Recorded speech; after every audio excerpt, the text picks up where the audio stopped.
my, oh my, oh my, oh my, oh my, oh my goodness. So my screen says I'm live, but I didn't know if I was because it's like spinning and thinking, so I have no idea. If you are seeing me live right now, please let me know. Because again, like last time, I'm sitting on my phone trying to find out if I'm even live, although it said I was. It's just crazy, crazy, crazy, cray, cray. And that's why I called this episode Stressed Out. I mean, really, I have I used to love going on Facebook Live, but it's really weird. It's making me schedule events in order to do it. Remember, you used to just go on your phone and just click and go? Yeah, that doesn't happen anymore. So, hi, my name is Dr. Michelle Maross, and I am live on Facebook. If you do see this, please put a comment, and maybe I'll see it and I'll know that I am live. And then the other thing is share it, please. So, today we're talking about stress. Why? Because it's top of mind for me right now. And I think I probably had the worst sleep of my entire, 3 years.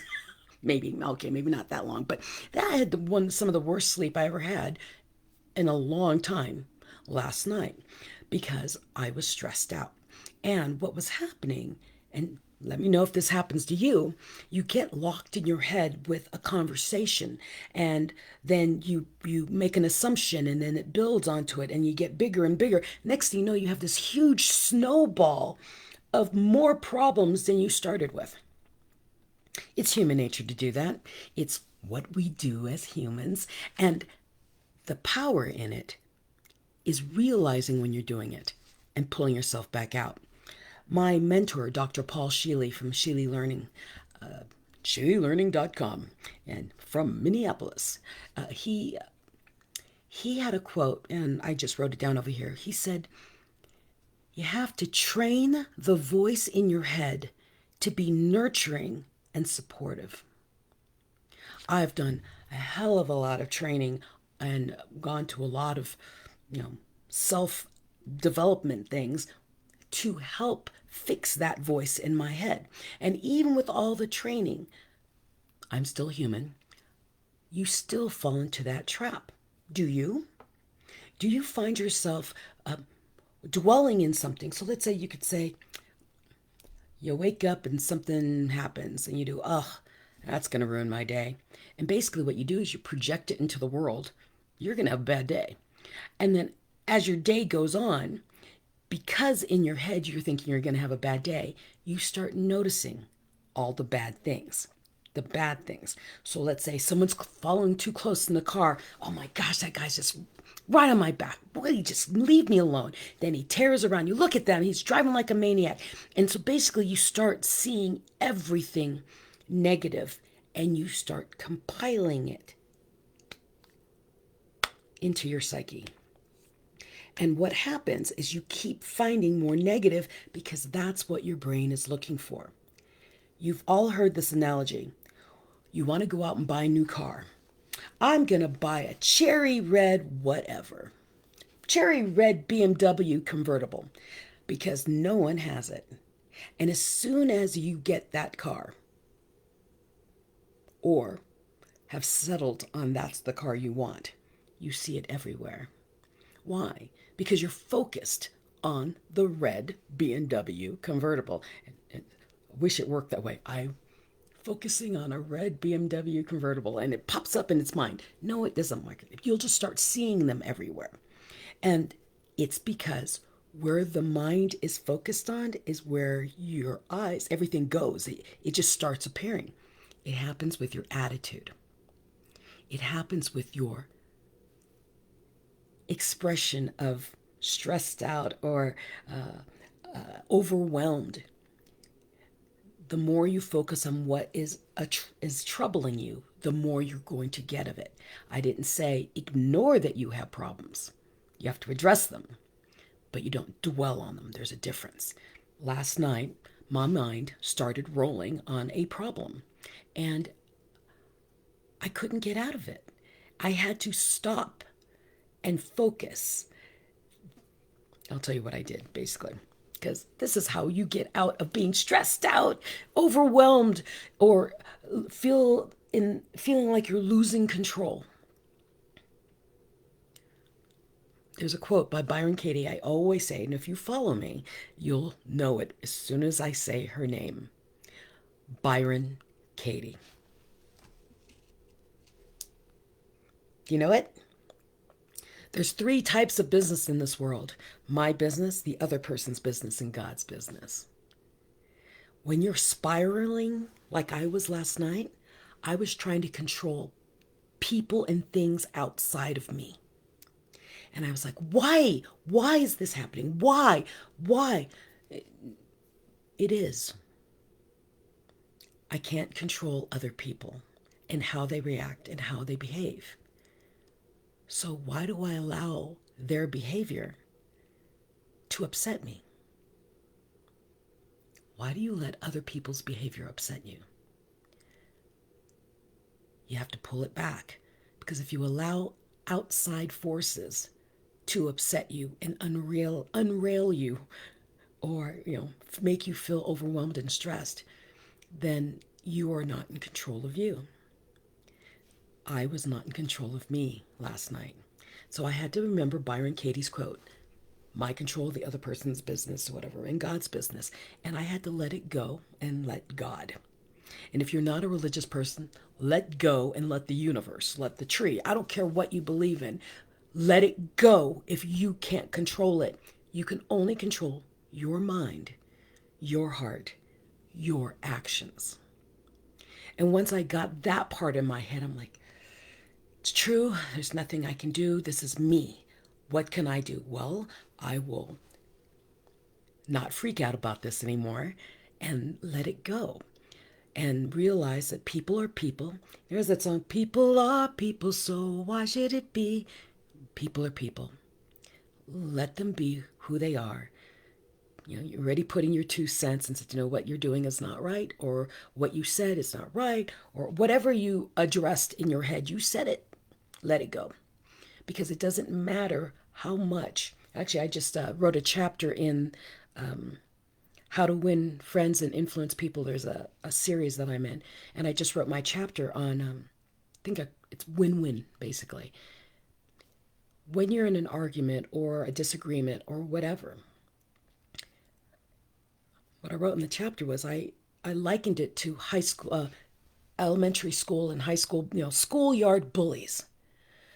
A bully will get in your face and upset the heck out of you.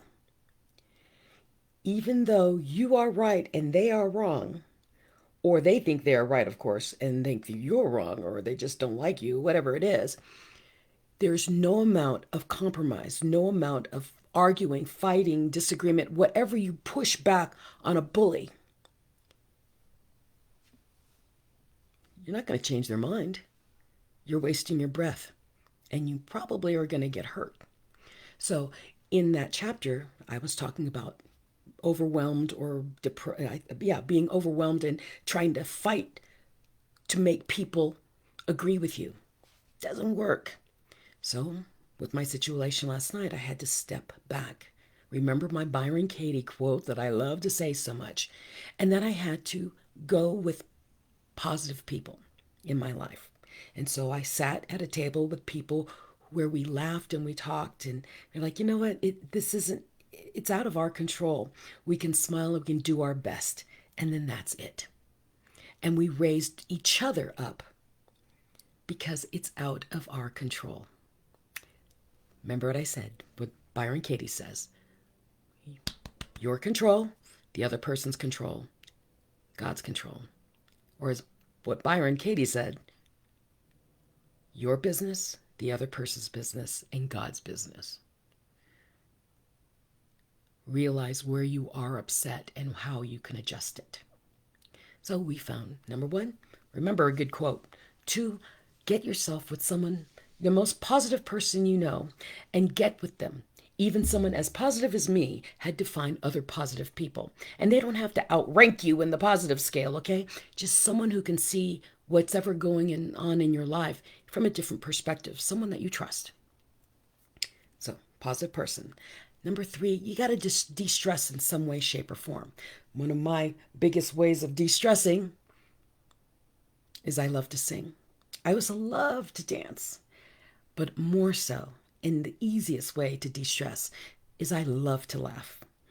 And then I'm thinking of the Mary Poppins song, Bart from Mary Poppins, the chimney sweep. I love to laugh, ha ha ha ha, wild and something and free. Find something that lifts your mood out of the depressed, overwhelmed, oh my gosh, what am I going to do state. Find something. And that's why, comedy shows are so awesome. I'm not saying the sitcoms where they have all the trauma and things like that. I'm saying something that just makes you laugh. And that is why I was always such a huge, well, I still am, proponent of like Cara Burnett. I mean, that her show was always hilarious. And if you've never heard of it, go look it up. Carol Burnett show. Because no matter what, if I'm in a bad mood, if I put on just a clip, just search on my phone for a clip of Cara Burnett, I will be laughing. The Tim Conway dentist skit is, oh my gosh, hilarious. And it always makes me laugh. So find something that distresses you. Yeah, normally I would go to the gym, but it was like 10:30 at night, so there was no running to the gym for me. I had to do my next best thing. Surround myself with positive people and laugh and have a good time again. And remember that we're only human and it's okay to get upset, but it's not okay to hold grudges. It's not okay to judge people for how they are acting. That's their problem. So you got to find humor in the situation. And so when I was distressing and laughing with these people last night, the humor in the situation was, hi, Marcel. The humor in the situation was, yeah, craziness happened. Yeah, it's upsetting, but we have each other. We have our friendships. And you know what? I would have never met any of you if it wasn't for the chaos. And so we were laughing that, oh my gosh, in the darkness, there is always a light. The people, the people, the friendships we built, and that everything's going to be okay. And then the fifth you need is you need to find a positive motto, creed, whatever you want to call it. Find something that you can get to quickly and do, I remember. For those of you who watch or follow me or sharing this to your friends, I always do the same quote by Maya Angelou. I say, it is my mission. So her quote is, my mission in life is not merely to survive, but to thrive and to do so with some passion, some compassion, some humor, and some style.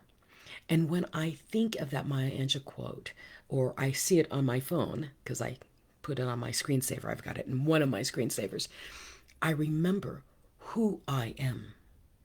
I am not a product of everyone else's reactions. I am not a product of what's happening outside of me. I am a product of who I choose to be. There's power in understanding, one, who you are at your core. You could be completely confused on who and what you want to be, but you know you're a good person. You know that you're a hard worker. You know who you are. And the power in understanding who you are and standing behind and supporting that person that you are is that you can stand against anything and realize that whatever is upsetting you on the outside doesn't really matter. What does your heart say? What does your mind say? And what's the download you're getting from God, the universe, whoever you believe in? Because you're being guided. Just like when you walk into your room, into a crowded room, I don't feel comfortable. Get out. That's your instinct. If something's not right, get out. You've got an internal radar inside of you. Do you listen? Now, some of us, I used to have panic attacks all the time, and sometimes our panic attacks aren't because they're not setting off correctly. So, like in my old days, it was like I would panic because I would expect bad things to happen. And if you get on I'm on a panel on March 8th, and I'll put the link. Well, it's all over my page, but for the life of me, I can't remember it. But anyways, I'm on a panel about it's from like 9:30 Eastern Standard Time to 6 p.m. and it's a women's empowerment summit, and I'm on the breast cancer panel. Well, the old me used to go into a room and fear the unknown. And so I would not want to go into that room. I would predict what was going to happen. That wasn't my instinct. That was fear that I allowed to get into me from a past experience. That's not your gut feeling. As I progressed through that and went through, counseling and therapies to get through that roadblock, that PTSD that was in my head, I realized that voice that said run was the little girl that was hurt, not the adult woman who knows who she is. So now I go into a room and I know me. Do you know you? Once you understand who you are and you can shift your attitude that you control you, I control me, and nothing on the outside can make you feel anything. I'm like the queen of positivity, and it still gets me. You don't have to be perfect at it. You just have to recognize when you've fallen. When you let the darkness take over. And as Paul Shilley said, train the voice in your head to be nurturing and supportive. Train that voice in your head to say, you've got this. You made the right decision. Your gut tells you, yes, you didn't make a bad decision. You were right. You were right for you. And that's all that matters. You did not cause harm on anyone else. You saved yourself from harm, emotional, physical, whatever it is, and move past it. I know there's another quote I wanted to do.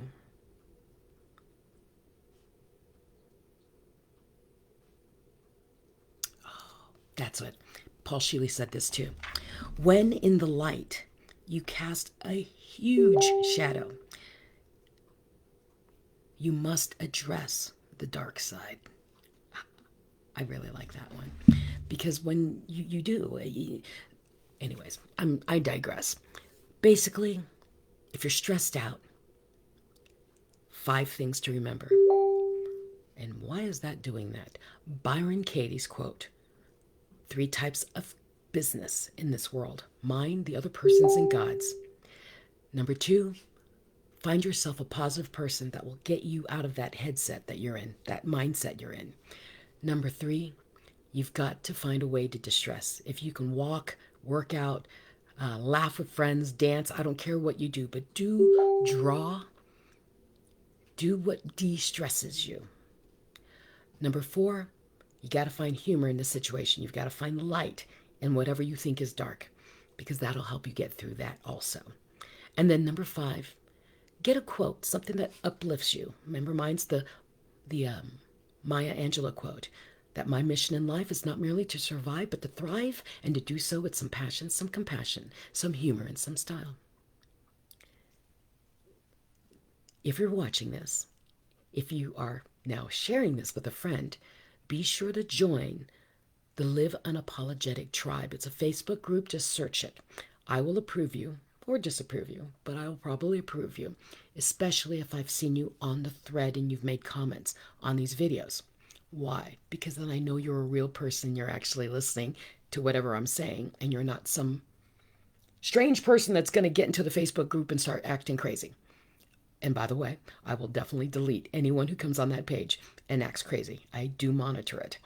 Hi, Karen. So the thing is, remember, when you are stressed out and you're not knowing what to do, remember, are you trying to control something outside of you? step back. Your heart, your mind, your connection. That's all that really matters. Cause no harm. Treat other people the way you would like to be treated, even in not so happy situations. And if that gets to a point, you got to walk away or you lose you. Oh my goodness. That was weird. So I will talk to you all soon. Please join the group, Live Unapologetic Tribe. And we'll see you next Friday. Ooh, I don't know if I'll see you next Friday. I might come on early. I will be in LA next Friday. So I might be prepping for my show in LA. Ooh. Okay. I will go off and I will let you know if I come on early. You'll see me next week. It'll probably be Thursday afternoon because I think Friday I'm booked. So I'll talk to you all soon. See you in the Live Unapologetic Tribe Facebook page.